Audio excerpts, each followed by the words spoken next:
in. One good thing about the weather this particular time, and that is we do not expect very much precipitation, whether it be snow or ice or anything like that, that will complicate roadways or living conditions. There could be some in the northern part of the state for a day or two at most, but for the most part, we should have sunshine through most of this cold weather episode. One thing that we do know, and that is with the ultra cold temperature for several days, there are many people in the state of Texas that are wondering about or may be concerned about the power grid. And we want to make sure that everybody across the entire state of Texas hears directly from the head of the Public Utilities Commission as well as the head of ERCOT to know exactly the way that both the PUC and ERCOT are prepared to make sure that the power grid will remain up and running very robustly during this very cold snap. And in that regard, I will turn matters over to the chair of the Public Utilities Commission at this time to tell you more about what they have done and will be doing to make sure that the power stays on. Thank you, Governor. The grid is ready and reliable. We expect to have sufficient generation to meet demand throughout this entire winter weather event. Texans have seen the impact of the landmark reforms. We went through an extremely cold February last winter and a record-breaking summer and delivered power throughout without disruption. These landmark reforms include winterization of infrastructure, both generators and poles and wires. We have more power available than ever before. We've got more backup fuel, and we've mapped the critical interactions between the natural gas system and our power generators. We will call on our industrial demand response before we ask homes to conserve power, and we will continue the consistent communication between our partner agencies, including the Railroad Commission, TxDOT, and of course ERCOT. All of these reforms are about prioritizing people over profits. Above and beyond the new reforms and regulations that have been put in place, additional efforts have been made for this specific winter weather event. Our poles and wires companies have mobile generators ready to go. They've rescheduled maintenance to make sure their wires are available, and generators have also rescheduled maintenance to make sure that every generator available in Texas is ready to go. We've verified additional fuel inventories, increased staffing at power plants, and verified the winterization requirements.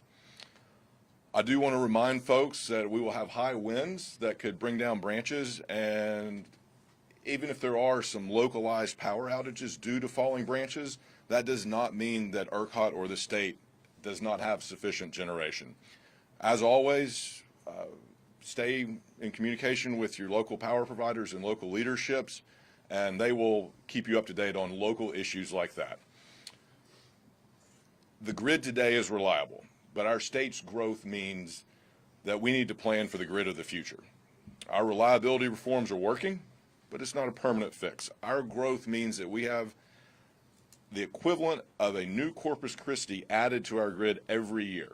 The on-demand generation we have today is reliable, but we need more of it. And that's why we're focused on continuing reforms that incentivizes more on-demand generation and prioritizes reliability and affordability. The future of Texas is bright, but we need to make sure it stays powered. We'll continue to monitor this extreme cold weather event. PUC staff will be available for the State Operations Center if needed, and we'll stay in close contact with all the relevant state agencies. Thank you. Thank you. And now the head of ERCOT. Thank you, Governor. So ERCOT continues to monitor and prepare for this week's cold weather. Our staff are working around the clock 24/7 to ensure that we'll continue to deliver reliable service to all Texans. And as noted by the chairman, we do expect to have sufficient generation supply to meet the forecasted demands. Earlier this morning, we issued a watch, which is our highest level of preparation and readiness for the extreme cold weather that we're expecting, in order to make sure that all market participants are prepared for the conditions that we're expecting.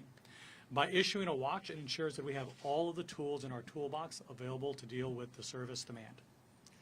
Our current load forecast shows the high expected electric demands during the period from Thursday evening through Saturday morning.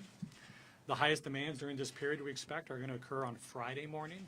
We expect that to hit near 70,000 megawatts. With all of the available resources performing as planned, we are forecasting to have near 85,000 megawatts of supply available to meet that demand, with wind and solar during those peaks making up around 12,000 megawatts of that. ERCOT has completed over 200 weatherization inspections to date of generation facilities. They're going very well. We're going to continue to inspect over the course of this winter over half of all the generating facilities across the ERCOT footprint.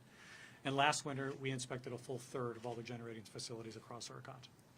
So we continue to expect adequate supply along with the reserves necessary for the cold weather that's already arrived in North Texas and is starting to continue to spread across the state.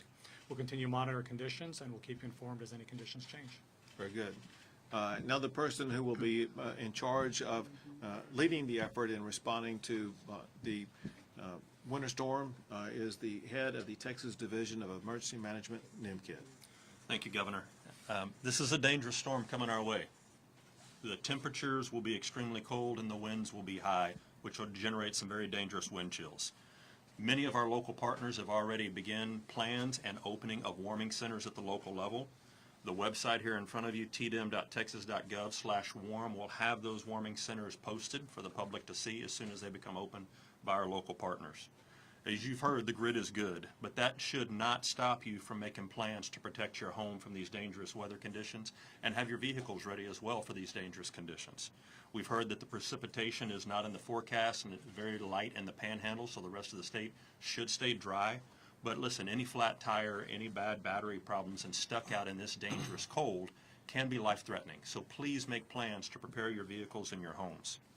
I want to send an extreme amount of gratitude out to our first responders, our 911 call takers, our utility workers, all of the men and women from TxDOT that are going to be out there on the roads and our local public works, not only working through this winter storm, but working through the holidays away from their families. We owe them an enormous debt of gratitude. You've heard the wind chills are going to be crazy. I mean, minus 10 degrees is the wind chill in the Dallas-Fort Worth area is what it's expected, and maybe up to minus 30 in the Panhandle. Those are life-threatening conditions. And when we're talking about these life-threatening conditions, carbon monoxide is the #1 killer in times like this. Please help us get the message out. These are preventable deaths. Do not burn wood or gas-burning appliances inside your home without proper ventilation. There should be no carbon monoxide deaths. Help us get that message out. Thank you, Governor. One last thing, and that is that these harsh, cold temperatures can pose serious problems for the homes or apartments that people live in. I'd like you to explain more about what people can and should do to make sure that they are able to protect their property. Thank you, Governor. We always talk about the 4 Ps, the people, the pets, the pipes, and the plants. If you have the ability now to go out and continue, and I was out yesterday and I saw this preparing my home, going out and buying all of the insulating supplies for your outdoor faucets. Let's take the time to do that today. Also, it's a good idea to know where your water valve shutoff is for your home or your apartment. If you can go pre-plan that today and know where it is, if the temperatures do get so cold that your uninsulated pipes on your home or apartment or house are broken, you're going to want to know where to go turn that off. So take time to plan that now. Obviously, bring your pets indoors if you can, protect all your plants, but the people and the pets are very important to us. And again, the local warming centers are doing a great job of helping make sure that people that are out on the streets have a warm, safe place to go. Very good. We'll take a few questions. Governor, I know that people, of course, we're going to have dangerous wind chills and other things, but without the precipitation and some things, it kind of seems like it's less maybe of a threat than it was. Yet people seem to be very paranoid about this and worried. Do you feel like there's the trust that's needed in the system, or do you feel like it's just not there? Well, I think trust has to be earned, and we earned that trust in part by going through this past summer with 11 new all-time records for power demand and being able to meet that power demand with ease. I think trust will be earned over the next few days as people see that we have ultra cold temperatures and the grid is going to be able to perform with ease. And so trust has to be earned back over a period of time. And I think that we will show that we can earn that trust. Are there going to be enough staff working during the holiday in case of major issues on the roads or with down power lines and whatnot? Texas is open 24/7. and staff has to be available and will be available 24/7. Whatever challenge may arise, we will have staff available to meet that challenge. Don't you have time for a quick question on what's going on in El Paso? I do, happy to answer it, but if you don't mind, if there's anything else concerning the winter storm, let me take the, go ahead. I had a question about the wind speed on Friday. Was that a wind generation question, or was that a wind chill question? It was a wind generation. We wanted to make sure that we were going to have adequate wind generation capacity that would be adding to the power grid. Do you think we will? I heard that it was going to be under 20. Is that going to be adequate? Yeah. I should be asking Chairman Blake. Probably ask the experts, both Chairman Lake as well as Pablo, the head of ERCOT.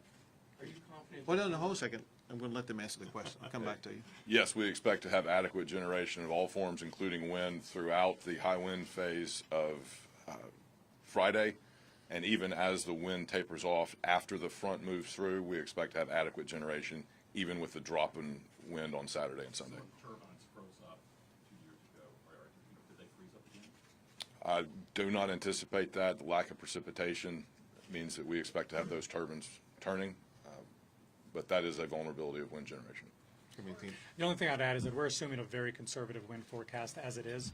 So we're not, during the lowest peak periods of wind, which is going to be throughout the day on Friday and over the night Saturday, we're not expecting a lot of wind in our forecast already. And so our reserves and our forecast already anticipate that. As far as the shelters here in the Austin area, what type of shelters are they? How are they going to be run? When do they start opening? What are the details on that? And then just kind of a second part for the ERCOT after this, if you don't mind. You mentioned the capacity was 85,000 this time. What was it back in 2021 in the winter storm? Yep, so the first part about the shelters is cities and counties are responsible for opening their local shelters. We will support them if we get resource requests for cots or additional staffing. So far, we don't have any of those requests. And we'll continue to update the list on our website so that everybody can know where those shelters are, when they open, and what capacity they have. Back in 2021, the issue that came up and the reason why there was the need for load shed events was that the expected capacity was not able to perform as planned. And so what is significantly and meaningfully different this year than last year is the fact that the weatherization work that's been done, the additional procurement of fuel supplies to ensure that we've got adequate storage, the weatherization on the natural gas pipeline system, all of those factors would lead to those dispatchable generation resources being available. So the numbers, I mean, there was more than 20,000 megawatts lost of dispatchable generation during that time. And so what we're expecting and planning for this time includes having all of those facilities running, and they're ready to run. Jeremy? I was going to ask about that gas supply that you were just talking about. How confident are we that the weatherization efforts in those areas will get that gas to the market? Well, first, and I'm going to have them answer, but I will tell you, part of what they're going to tell you is that we have extra gas supply available because of what the new mandates are, but also because of the weatherization and protection of the critical infrastructure. All those things combined will ensure that the gas supply will be available. That said, I'll have both the PUC and ERCOT respond to your question. Echo everything the governor said. Specifically, we have a new firm fuel product that provides market incentives for our generators to procure extra backup fuel. That's in place for the first time ever this winter. In addition, we now have better critical infrastructure designations on processing plants and compressor pumps for gas facilities, so that the problem experienced in 2021 of losing pressure in the lines because of loss of electricity that led to power plants losing gas won't occur. This has all been designated critical. It won't lose electricity, and so the gas will continue to flow. And finally, we're working through TURC to have and maintain better communication with the Railroad Commission and both the power generation and natural gas industry than we've ever had before. And we saw the benefits of that enhanced communication last winter. Do you have anything to add? No, that covered it. That covered it fully. Thank you, Governor. I want to break it down for you real quick, get wonky a little bit, and help you understand. There are three primary different stages along this process. There's the power generators, and both because they are winterized and because they have multiple sources of fuel to last them at least several days during this cold snap. Regardless of what may happen in other parts of this whole process, the generators themselves should have enough fuel to make sure that the power stays on. before the fuel gets to the generators, especially through natural gas, it comes through pipelines. The pipelines are fully winterized and have what's necessary to make sure that there will be no inadequacy of natural gas flowing through the pipelines. Before it gets into the pipeline, it goes through gatherers and processors.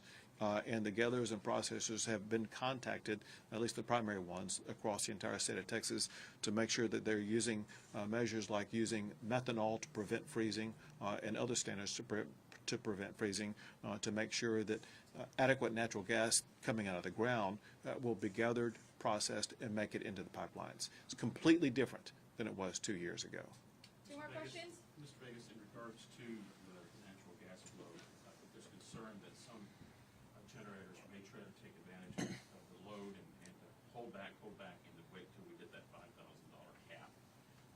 What are we going to do to manage and prevent any type of gouging by electric providers during this cold spell? Yeah, we're operating the system and expect through the practices that have been set up over the last winter to have good faith practices executed across the industry. We're not expecting any kind of gouging or anything along those lines.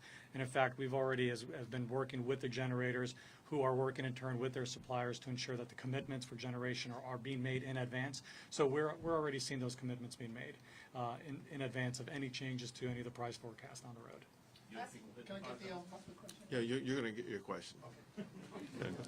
Additionally, the market monitor has the authority and the ability to investigate any suspected price gouging or market manipulation, and they will, to make sure that the market operates as it should and with integrity. Last question.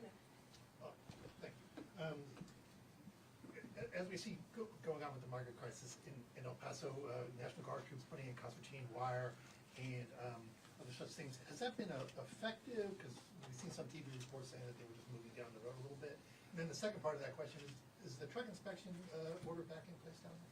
So with regard to the first part of the question, so yesterday was really day one of what's going to be a multi-day series of actions taken by the National Guard where they were putting up more elements of what will constitute a blockade to make sure that the people who were crossing into El Paso should be blockaded.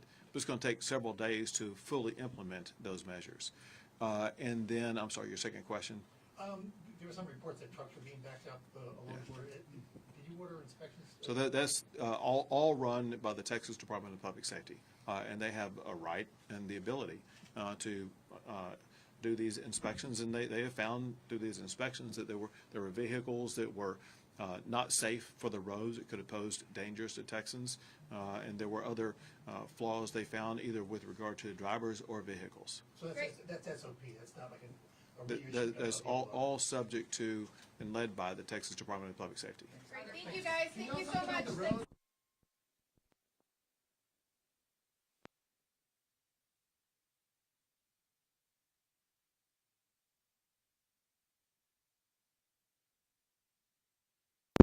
Regard to the roads. There will be certain areas that will get some precipitation, and the Texas Department of Transportation is taking the lead effort at the state level to make sure that those roads will be adequately addressed. Great, thank you guys so much.